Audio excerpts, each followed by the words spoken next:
How many of you see yourself having children in the future?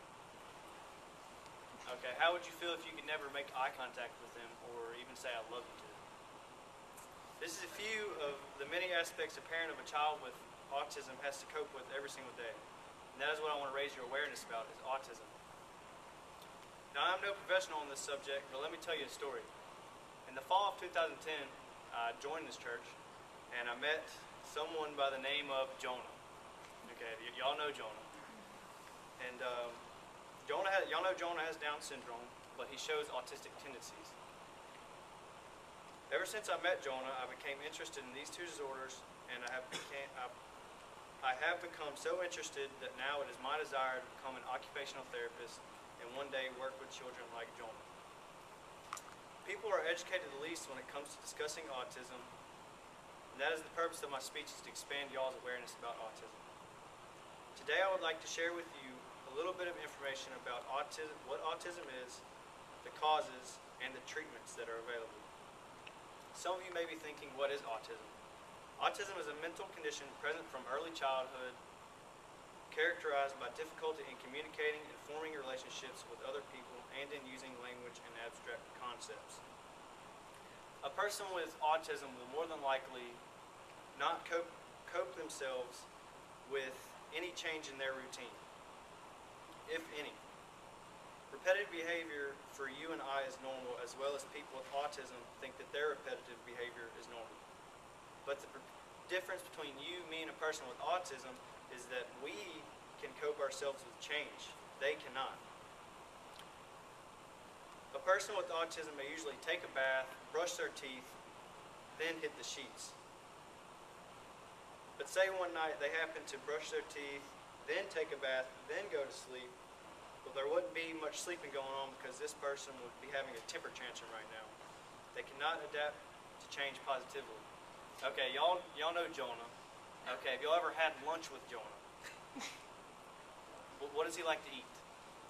Lasagna. Have y'all ever seen him eat anything else besides French fries?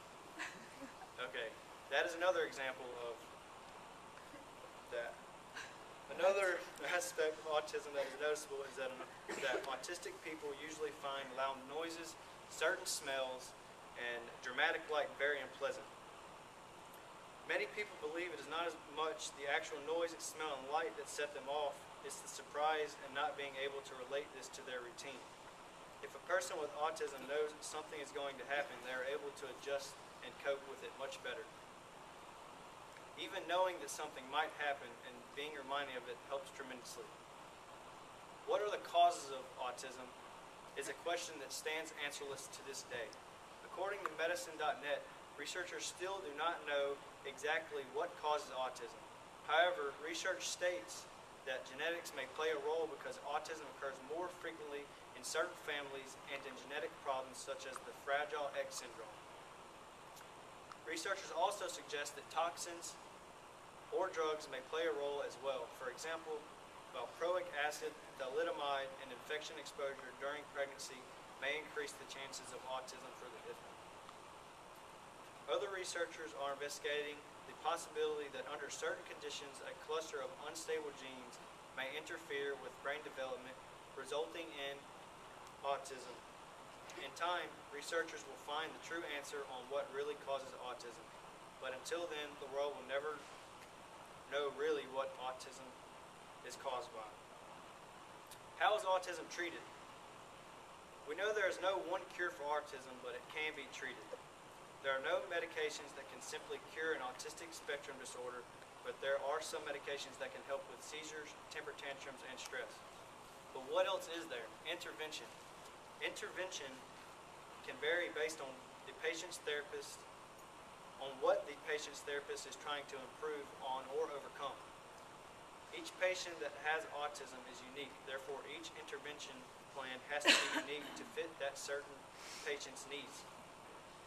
Therapists can choose many of the numerous specific needs a patient needs improvement on, one being relationship intervention. This includes help with different perspectives on certain things, coping with change, and integrating information from multiple sources like sights and sound. We know that there is one There is no one cure for autism, but treatments have shown that patients with autism progress every single day. In conclusion, I would like to remind you that the purpose of my speech was to make you more knowledgeable on the subject of autism. I spent the last few minutes discussing with you what autism is, what causes it, and what are some treatment options. Even though I am no professional, I feel qualified to be able to discuss this matter because I have carefully researched information on autism, and I one day hope to work with autistic children. Autistic children are different but very unique in their own way. We all need to be aware of autistic children and make others aware that autistic people have the ability just like everyone else does. Paul Isaacs once said, "Do not fear people with autism, embrace them. Do not spite them. Do not spite people with autism, unite them. Do not deny people with autism, accept them, for then their abilities will shine." Thank you.